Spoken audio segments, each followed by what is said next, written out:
정치톡톡 정치부 김현 기자와 함께하겠습니다. 어서 오십시오. 다음 주 수요일부터는 이제 아침 뉴스에서 뵈야겠네요. 네, 그렇습니다.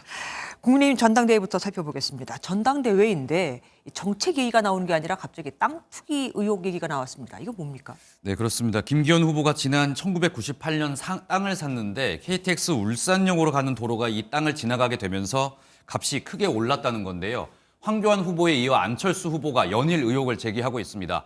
무려 1,800배의 차익을 거뒀고 그 과정에서 당시 울산시장이던 김기현 후보가 영향력을 행사했을 수도 있다는 의혹입니다. 네. 사실 이 의혹은 지난 21년 더불어민주당에서 먼저 제기를 했었는데요. 진상규명 TF를 구성하기도 했었습니다.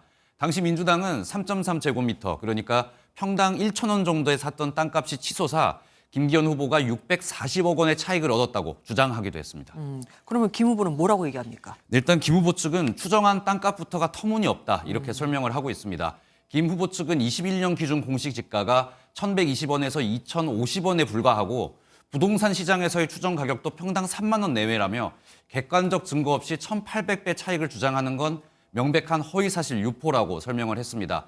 당 선관위도 근거 없는 비방과 무분별한 의혹 제기를 즉각 중단할 것을 엄중히 촉구한다며 과열된 분위기 다잡기에 나섰습니다. 그런데 김기현 후보의 땅 투기 의혹에 대해서 해명을 해준 사람이 있습니다. 아주 의외의 인물이었어요. 네, 그렇습니다. 이준석 대표인데요. 친윤계와 이 갈등을 빚고 있는 이준석 대표가 조금 옹호하는 듯한 글을 올렸습니다. SNS에 글을 올려 예전에 자신도 이 문제를 한번 살펴봤다면서 의혹의 근거가 부족하다고 지적을 했습니다. 땅을 산 1998년과 김기현 후보가 정계에 입문한 2004년 사이에 좀 큰 차이가 있기 때문에 정치 행정으로 수익을 내긴 어렵다 말했고요. 또 KTX 울산역 개설과 그 공론화 과정을 보면 이걸 모두 김기현 후보가 예측했다고 할 수 있겠냐 설명을 했습니다. 하지만 옹호만 하지는 않았는데요. 투기는 아니지만 투자 정도는 되지 않겠냐 하면서 95% 할인해서 판다면 자신이 살 의향이 있다고 덧붙였습니다. 우호적인 발언을 하면서도 한편으로는 또 깎아내린 듯한 얘기도 있고 좀 아리송합니다. 그렇습니다. 김기현 후보 가만히 있지 않았겠습니다. 안철수 후보한테 역공을 펼쳤겠죠? 네, 그렇습니다. 김기현 후보는 이제 안철수 의원이 전당대회를 진흙탕으로 만들고 있다면서 민주당 DNA가 있다 이렇게 주장을 했습니다. 안 후보는 민주당 DNA라는 이 김기현 후보 측의 비판에 박근혜 전 대통령 탄핵에 찬성한 김 의원의 과거를 부각했습니다. 양측의 설전 직접 들어보시죠. 우리 전당대회를 진흙탕으로 만들고 있는데 이것은 민주당 출신다운 행태가 아닐 수 없습니다.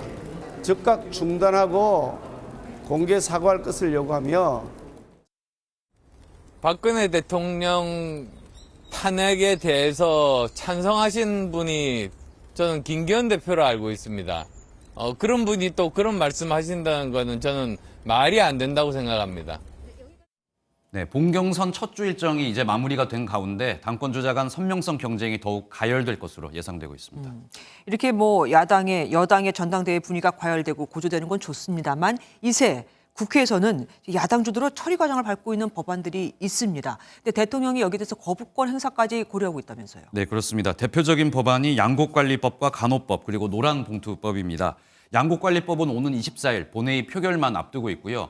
나머지 2개 법안도 민주당이 직회부를 물어붙이고 있는데 여당 김도읍 의원이 위원장을 맡고 있는 법사위를 우회하는 방식입니다. 대통령실은 대통령의 고유 권한이자 입법부 견제수단인 대통령 거부권 행사를 적극 검토 중인 것으로 보이는데요.